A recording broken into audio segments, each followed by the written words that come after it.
یہ آدمی اور کوئی نہیں بلکہ رسول اللہ کا چچا ابو لہب تھا۔ اس کی بددعا آسمان سے ٹکرا کر واپس اس پر آ گئی۔ اس کے نصیب کے پنوں میں جہنم کا عذاب ہمیشہ کے لیے لکھ دیا گیا، لیکن اللہ نے ابھی اپنے نبی کو یہ بات نہیں بتائی۔ اسکالرز کہتے ہیں کہ اگر یہ صورت اس وقت نازل ہو جاتی تو مکہ کے لوگ کہتے اس پر کیسے بھروسہ کریں، وہ اپنوں کی برائی کرتا ہے۔ اصل میں اس دور میں مکہ میں چاچا کا درجہ باپ کے برابر ہوتا ہے، اسپیشلی جب سگے والد کا انتقال ہو چکا ہو، وقت گزرتا رہا۔ اللہ کے نبی جگہ جگہ گھوم گھوم کر ایک اللہ کی عبادت کرنے کا میسج پہنچاتے رہے، لیکن ابو لہب وہ آپ صلی اللہ علیہ وآلہ وسلم کے پیچھے پیچھے جاتا۔ اب یہ کون سی نئی شاعری لے آیا ہے؟ یہاں تک کہ وہ بازار کے شریر لڑکوں کو محمد صلی اللہ علیہ وآلہ وسلم کے پیچھے لگا دیتا اور ان سے کہتا کہ ان کو پتھر مارو۔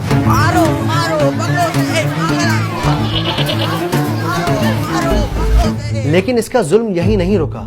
اس کی بیوی یعنی رسول اللہ کی چاچی ام جمیل جو کمال کی خوبصورت عورت تھی، نئے نئے طریقوں سے نبی کو پریشان کرتی۔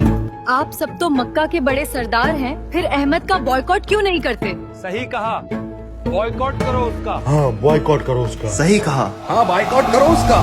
اور حد تو جب ہو گئی جب اس نے اپنے دونوں بیٹوں کو یہ حکم دیا کہ وہ اپنی بیویوں کو طلاق دیں، کیونکہ ان دونوں کی بیویاں آپ صلی اللہ علیہ وآلہ وسلم کی بیٹیاں تھیں، ام کلثوم اور رقیہ رضی اللہ تعالیٰ عنہ۔ تمہارا چہرہ بھی مجھ پر حرام ہے اگر تم نے اپنی بیویوں کو طلاق نہیں دیا۔ بابا ہم آج ہی انہیں طلاق دیتے ہیں۔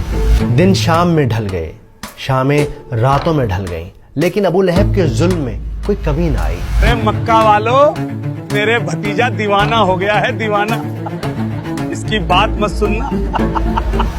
اور جب اس کے ظلم کی انتہا حد سے پار ہو گئی تب اللہ سبحانہ و تعالیٰ نے نبوت کے 10ویں سال میں سورہ لہب کو نازل کیا۔ ابو ہادی ہمیں وہ سورہ تو سناؤ جو نبی پر نازل ہوئی ہے۔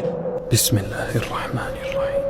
تبت يدا أبي لهب وتب ما أغنى عنه ماله وما كسب سيصلى نارا ذات لهب وامرأته حمالة الحطب في جيدها حبل من مسد۔ آئیے اب اس صورت کو سنیمیٹک انداز سے سمجھتے ہیں، آسان طریقے سے۔ تو پہلی آیت ہے تبت یدا ابی لہب وتب۔ پہلی آیت میں اللہ نے کہا کہ ٹوٹ گئے دونوں ہاتھ ابو لہب کے اور برباد ہو گیا وہ۔ اب یہاں پر دو باتیں ہیں جو نوٹ کرنے والی ہیں۔ پہلی بات یہ ہے کہ یہ جو پوری آیت ہے، یہ آیت اصل میں پاسٹ ٹینس میں بات کر رہی ہے، یعنی ایسا نہیں کہ ابو لہب کے ہاتھ ٹوٹیں گے، اصل میں اس کے ہاتھ ٹوٹ چکے۔ جس لمحے اس نے نبی پاک کی شان میں گستاخی کی، اسی لمحے اس کے ہاتھ ٹوٹ گئے۔ تو یہ کام 100% ہو چکا ہے، اس کے ہاتھ ٹوٹ چکے ہیں۔ لیکن ابو لہب پھر بھی باز نہ آیا۔ جب یہ صورت نازل ہوئی تو وہ لوگوں سے کہتا، وہ کہتا ہے میرے ہاتھ ٹوٹ گئے، کہاں ٹوٹے میرے ہاتھ؟ ہاں صحیح سلامت تو ہیں۔ ہم جنگ بدر کے بعد جب آپ صلی اللہ علیہ وآلہ وسلم کی زندگی کو دیکھیں گے تب ہمیں پتہ چلے گا کہ کتنی بری طرح وہ مرا اور کس طرح سے آیات بالکل سچی ثابت ہو گئی۔ اب یہاں پہ نوٹ کرنے والی دوسری بات ہے، بہت امپورٹنٹ بات ہے، کہ ہاتھوں کی ہی کیوں بات ہو رہی ہے؟ یہ کیوں کہا جا رہا ہے کہ ہاتھ ٹوٹ گئے؟ یہ کیوں نہیں کہا جا رہا کہ سر ٹوٹ گیا، پیر ٹوٹ گیا، ہارٹ فیل ہو گیا؟ کیوں نہیں کہا جا رہا؟ میں کہتا ہوں اس کے لیے نا آپ یہ سین دیکھیے۔